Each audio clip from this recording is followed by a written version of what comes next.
15번째 판례입니다.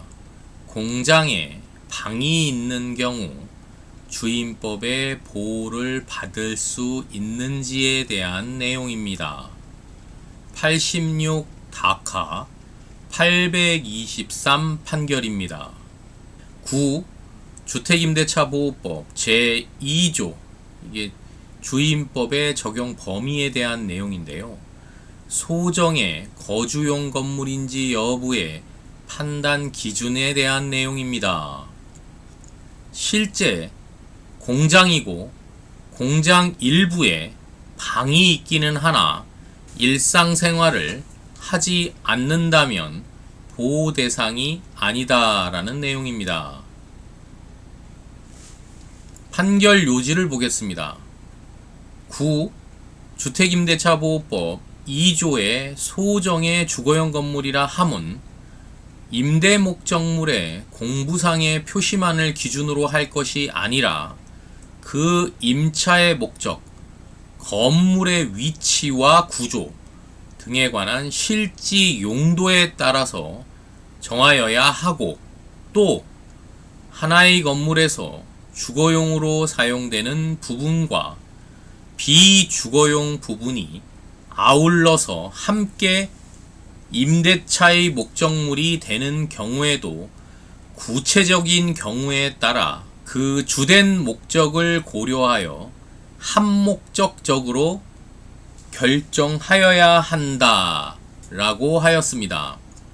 요약하자면 실제 공장이고 공장 일부에 방이 있기는 하나 일상생활을 하지 않는다면 주임법의 보호 대상이 아니다라는 내용입니다.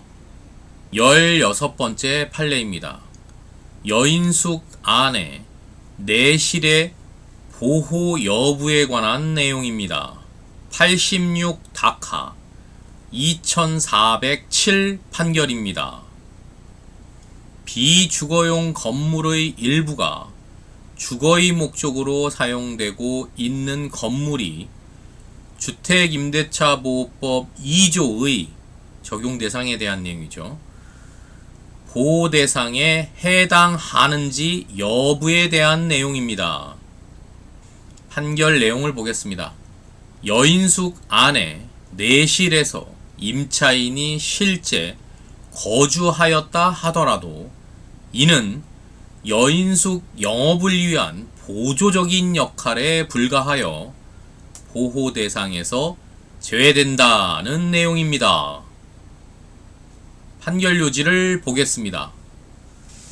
임차주택의 일부가 주거의 목적으로 사용되는 경우에도 주택임대차보호법 제2조의 규정에 의하여 그 법률에 적용을 받는 주거용 건물에 포함되나 주거생활의 안정을 보장하기 위한 입법의 목적에 비추어 거꾸로 비주거용 건물에 주거의 목적으로 일부를 사용하는 경우에는 동법 2조가 말하고 있는 일부라는 범위를 벗어나 이를 주거용 건물이라 할 수 없고 이러한 건물은 위 법률의 보호 대상에서 제외된다는 내용입니다. 요약하자면 비주거용 건물의 일부가 주거의 목적으로 사용된다 하더라도 주임법의 보호 대상에서 제외된다는 내용입니다.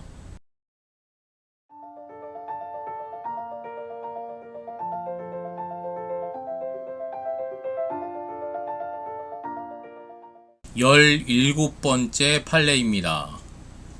공무원 착오로 전입이 잘못된 경우에 임차인의 대항력 문제입니다. 90일 다 18,118 판결입니다. 임차인이 전입신고를 올바르게 하였는데 담당 공무원의 착오로 주민등록표상에 신거주지 지번이 다소 틀리게 기재된 경우 임대차의 대항력이 발생한다는 내용입니다. 판결 요지를 보겠습니다. 임차인이 전입신고를 올바르게 하였다면, 즉 임차 건물 소재지 집원으로 하였다면 이로써 그 임대차의 대항력이 생기는 것이므로 설사 담당 공무원의 착오로 주민등록표상에 신거주지 집원이 다소 틀리게 기재되었다 하여 그 대항력에 영향을 끼칠 수는 없다는 내용입니다. 요약하자면 임차인이 전입신고를 올바르게 하였다면 공무원 착오로 전입이 잘못된 경우에도 임차인의 대항력은 발생한다는 내용입니다. 18번째 판례입니다. 단독주택에 호수가 있을 경우입니다. 97다 29,530 판결입니다. 다가구용 단독주택의 경우 주택임대차 보호법상 대항 요건을 갖추기 위해 집원 외에 호수까지 기재해야 하는지 여부. 호수까지 기재할 필요가 없지요. 집원을 정확히 기재했으나 호수를 잘못 기재한 경우 대항 요건을 갖춘 것으로 볼 수 있는지 여부. 집원은 정확히 기재하고 호수를 잘못 기재한 경우에도 대항 요건을 갖춘 것으로 볼 수 있는 거죠. 판결 요지를 보겠습니다.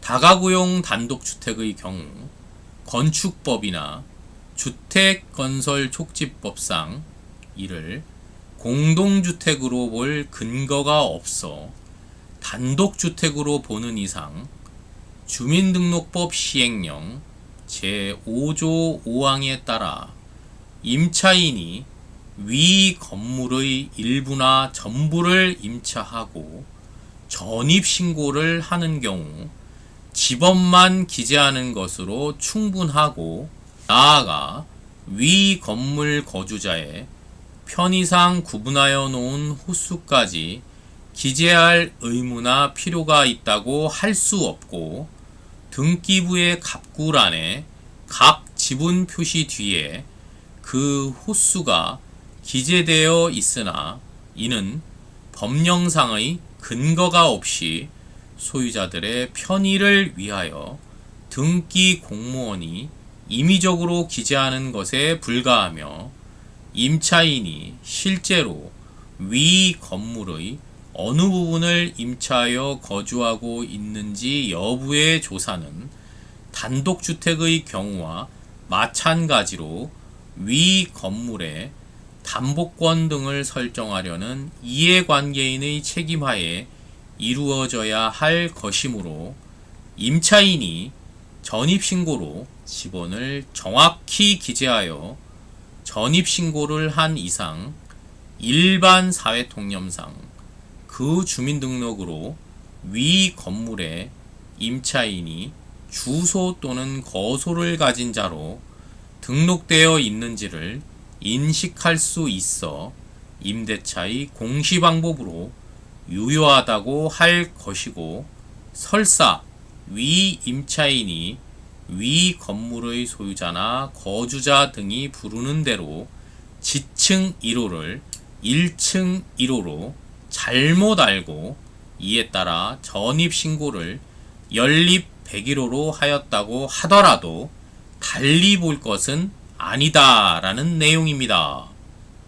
요약하자면 다가구용 단독주택의 경우 대항력을 갖추기 위해 집원 외에 호수까지 기재할 필요는 없고, 집원을 정확히 기재했으나 호수를 잘못 기재한 경우에도 대항력을 갖춘 것으로 볼 수 있다는 내용입니다.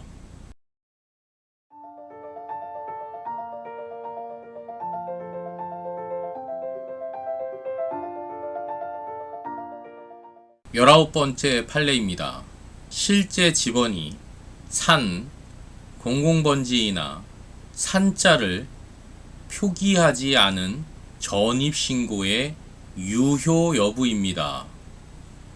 2000다 8069 판결입니다. 실제 집원인 산 53의 6이나 등기부상 집원인 산 53과 일치하지 아니한 53의 6에 등재된 주민등록이 주택임대차보호법 제3조 1항 소정의 대항 요건으로서 유효하지 않다고 한 사례입니다. 보통 임야인 경우에는 산 몇 번지 이렇게 그 산을 붙이잖아요. 근데 산을 붙이지 않고 전입신고한 것은 유효하지 않다. 지금 그 얘기입니다.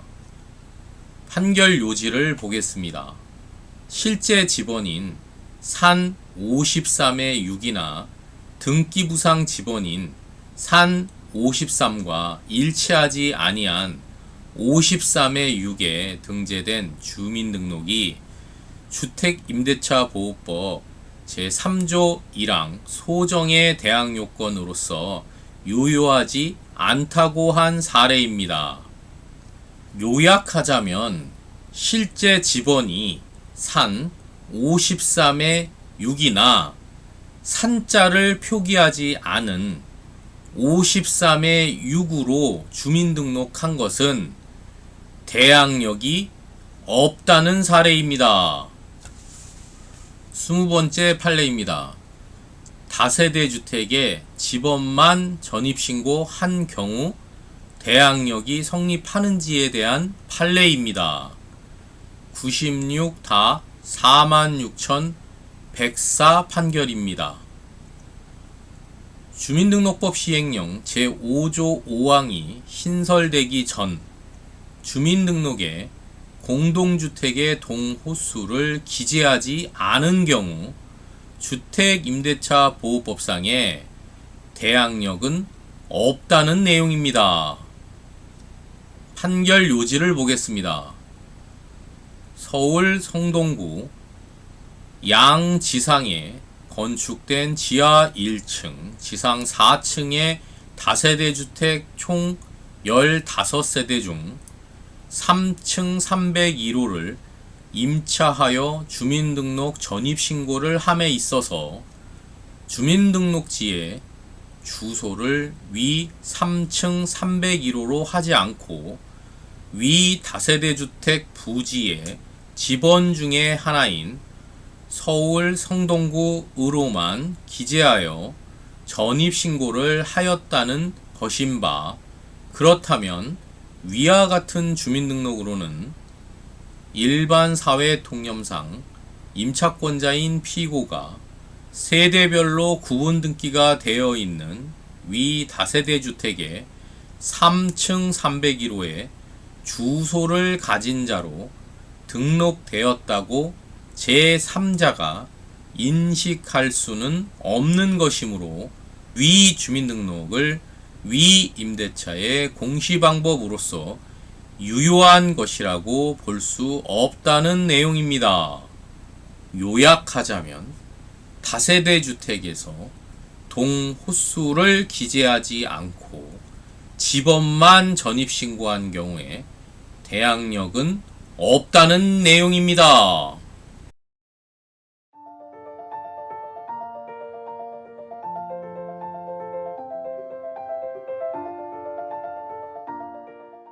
스물한 번째 판례입니다.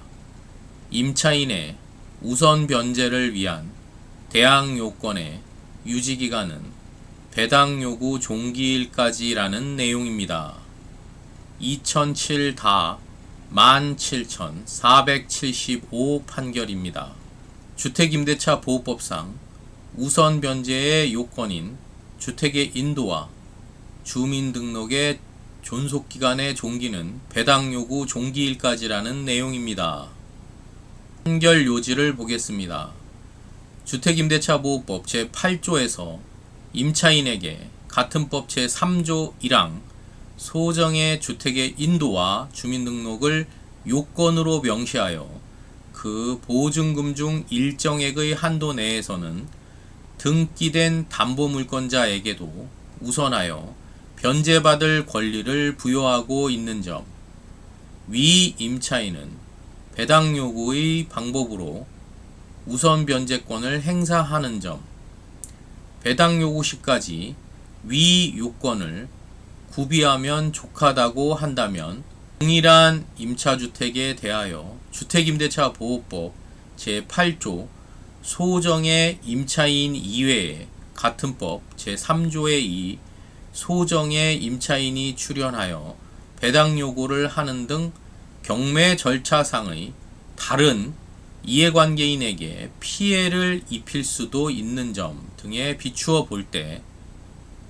공시방법이 없는 주택임대차에 있어서 주택의 인도와 주민등록이라는 우선 변제의 요건은 그 우선 변제권 취득 시에만 구비하면 족한 것이 아니고 민사집행법상 배당 요구의 종기까지 계속 존속하고 있어야 한다는 내용입니다.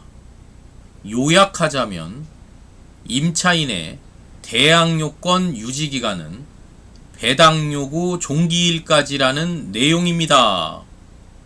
22번째 판례입니다.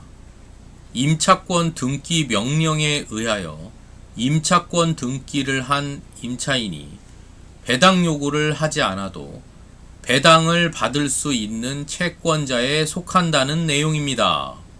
2005다 33,039 판결입니다. 임차권 등기 명령에 의하여 임차권 등기를 한 임차인이 민사집행법 제148조 4호에 정한 채권자에 준하여 배당 요구를 하지 않아도 배당을 받을 수 있는 채권자에 속한다는 내용입니다. 판결 요지를 보겠습니다.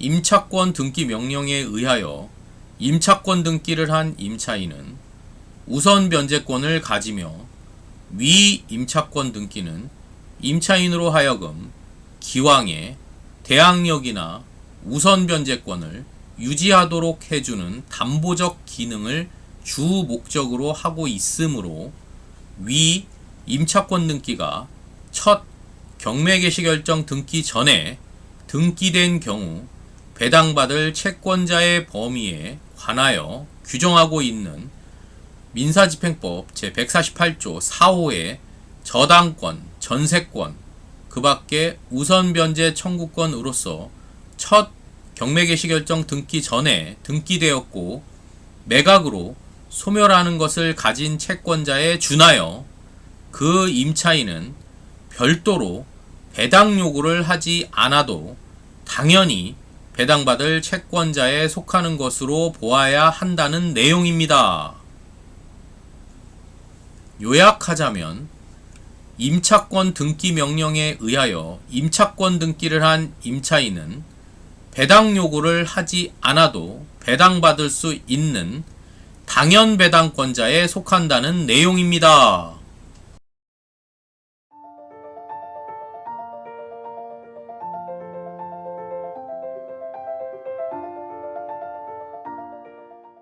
(23번째) 판례입니다.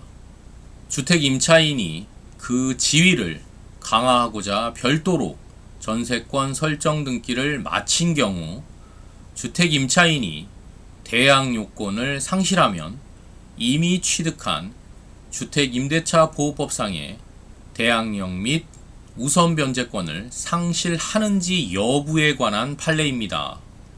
2004 다 69,741 판결입니다.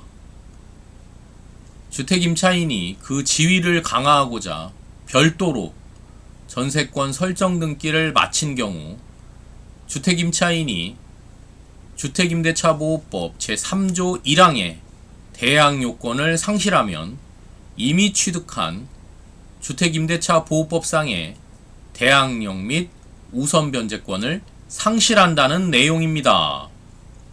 판결 요지를 보겠습니다. 주택 임차인이 그 지위를 강화하고자 별도로 전세권 설정 등기를 마치더라도 주택임대차 보호법상 주택 임차인으로서의 우선 변제를 받을 수 있는 권리와 전세권자로서 우선 변제를 받을 수 있는 권리는 근거 규정 및 성립 요건을 달리하는 별개의 것이라는 점, 주택임대차보호법 제3조의 3 1항에서 규정한 임차권 등기 명령에 의한 임차권 등기와 동법 제3조의 4 2항에서 규정한 주택임차권 등기는 공통적으로 주택임대차보호법상의 대항요건인 주민등록일자, 점유개시일자 및 확정일자를 등기사항으로 기재하여 이를 공시하지만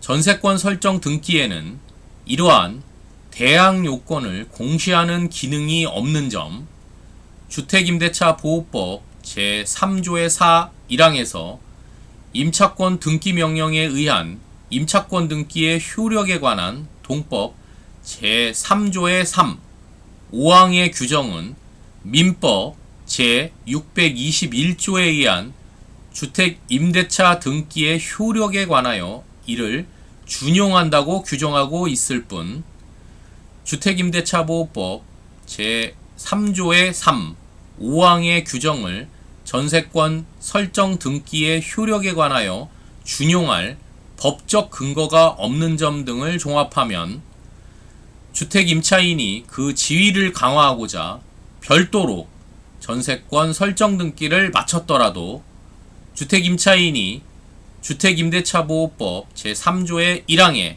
대항요건을 상실하면 이미 취득한 주택임대차보호법상의 대항력 및 우선 변제권을 상실한다는 내용입니다. 요약하자면 전세권 설정 등기와 주택임대차보호법상의 대항력 및 우선 변제권은 별개의 권리라는 점입니다. 그래서 임차인이 대항요건을 상실하면 이미 취득한 주택임대차보호법상의 대항력 및 우선 변제권을 상실한다는 내용입니다. 24번째 판례입니다. 대항력이 생기는 시점에 관한 내용입니다. 99-9981 판결입니다. 주택임대차보호법 제3조에 의한 대항력이 생기는 시점인 이 길의 의미는 이 길 오전 0시를 의미한다는 내용입니다. 판결 요지를 보겠습니다. 주택임대차보호법 제3조에 임차인이 주택의 인도와 주민등록을 마친 때에는 그 이 길부터 제3자에 대하여 효력이 생긴다고 함은 이 길 오전 0시부터 대항력이 생긴다는 내용입니다. 보통 이 길이라는 말은 다음 날을 이야기합니다. 근데 이 다음 날 몇 시냐? 0시다. 지금 그 말입니다. 요약하자면 대항력이 생기는 시점은 주택의 인도와 주민등록을 마친 다음 날 0시부터 대항력이 생긴다는 내용입니다.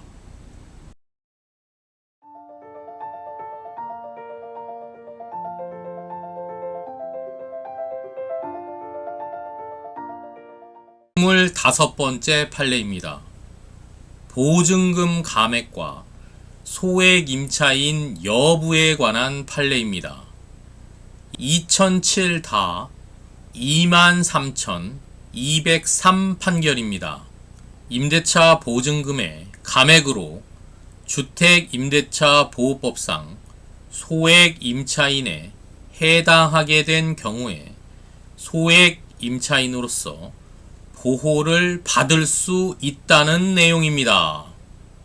판결 요지를 보겠습니다. 실제 임대차 계약의 주된 목적이 주택을 사용 수익하려는 것인 이상 처음 임대차 계약을 체결할 당시에는 보증금액이 많아 주택임대차보호법상 소액 임차인에 해당하지 않았지만 그 후 새로운 임대차 계약에 의하여 정당하게 보증금을 감액하여 소액 임차인에 해당하게 되었다면 그 임대차 계약이 통정 허위 표시에 의한 계약이어서 무효라는 등의 특별한 사정이 없는 한 그러한 임차인은 같은 법상 소액 임차인으로 보호받을 수 있다는 내용입니다.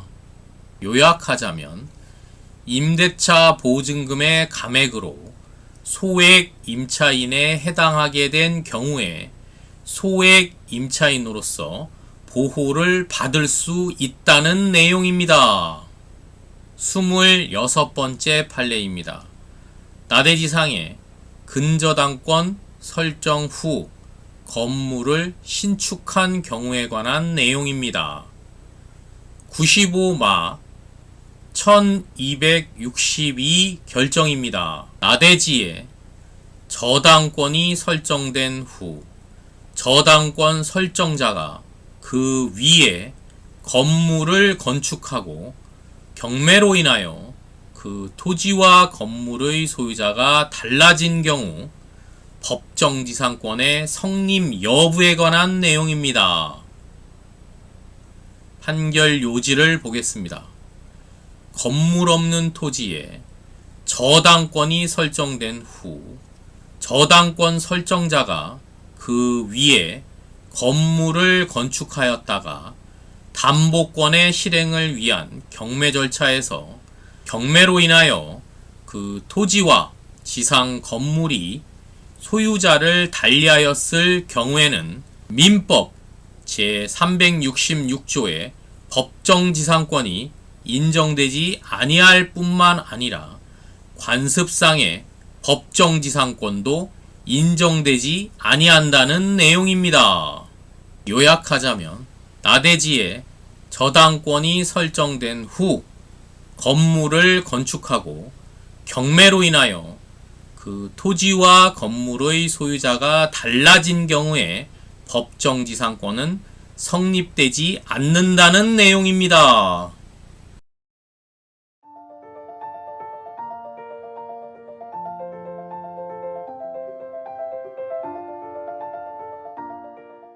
스물일곱 번째 판례입니다. 원상복구 조항은 유치권 포기 조항이라는 내용입니다. 73다 2010 판결입니다.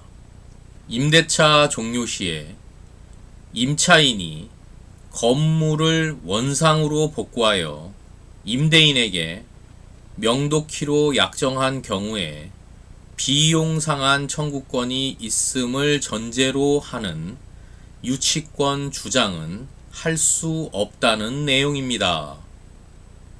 판결 요지를 보겠습니다.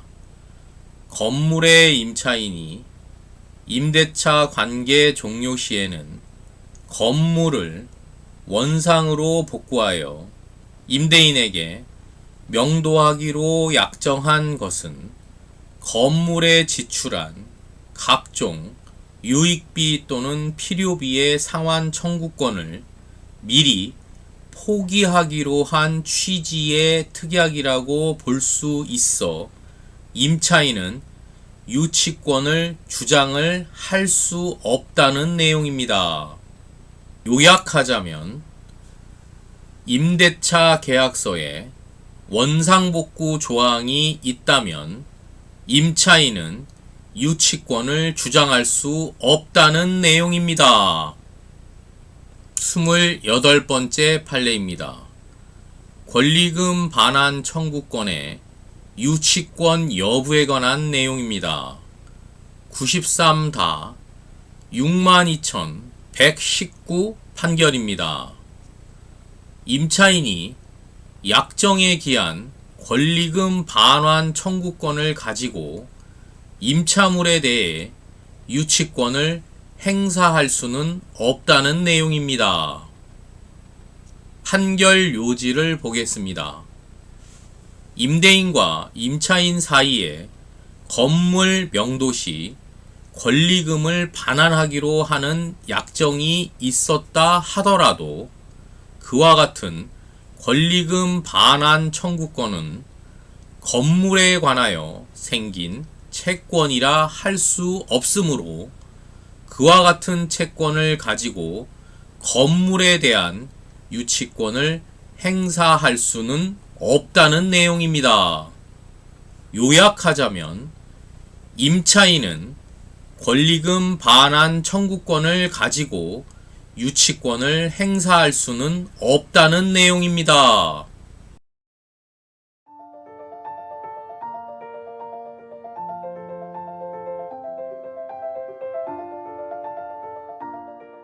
스물아홉 번째 판례입니다. 주거용 건물의 판단 시기에 관한 내용입니다. 85다카 1367 판결입니다. 9. 주택임대차보호법 제2조의 소정의 주거용 건물인지 여부의 판단 기준에 관한 내용입니다. 판결 요지를 보겠습니다. 9. 주택임대차보호법 제2조 소정의 주거용 건물이란 공부상의 표시에 불구하고 그 실지 용도에 따라서 정하여야 하고, 또한 한 건물의 비주거용 부분과 아울러 주거용 부분이 함께 임대차의 목적이 되어 각기 그 용도에 따라 사용되는 경우 그 주거용 부분에 관하여 본법이 적용되느냐의 여부는 구체적인 경우에 따라 한목적적으로 결정하여야 하며, 더욱이 위 주택임대차보호법이 적용되려면 먼저 임대차 계약 체결 당시를 기준으로 하여 그 건물의 구조상 주거용 또는 그와 겸용될 정도의 건물의 형태가 실질적으로 갖추어져 있어야 하고, 만일 그 당시에는 주거용 건물 부분이 존재하지 아니하였는데 임차인이 그 후 임의로 주거용으로 개조하였다면 임대인이 그 개조를 승낙하였다는 등의 특별한 사정이 없는 한 위 법의 적용은 있을 수 없다는 내용입니다. 요약하자면 주거용 건물은 그 실지 용도에 따라서 정하여야 하고, 주거용 건물의 판단 시기는 임대차 계약 체결 당시를 기준으로 한다는 내용입니다. 30번째 판례입니다. 임차인의 보증금 반환 채권이 배당 요구가 필요한 배당 요구 채권인지 판단에 대한 내용입니다. 98다 12379 판결입니다. 주택임대차보호법상의 임대차 보증금 반환 채권이 배당 요구가 필요한 배당 요구 채권에 해당한다는 내용입니다.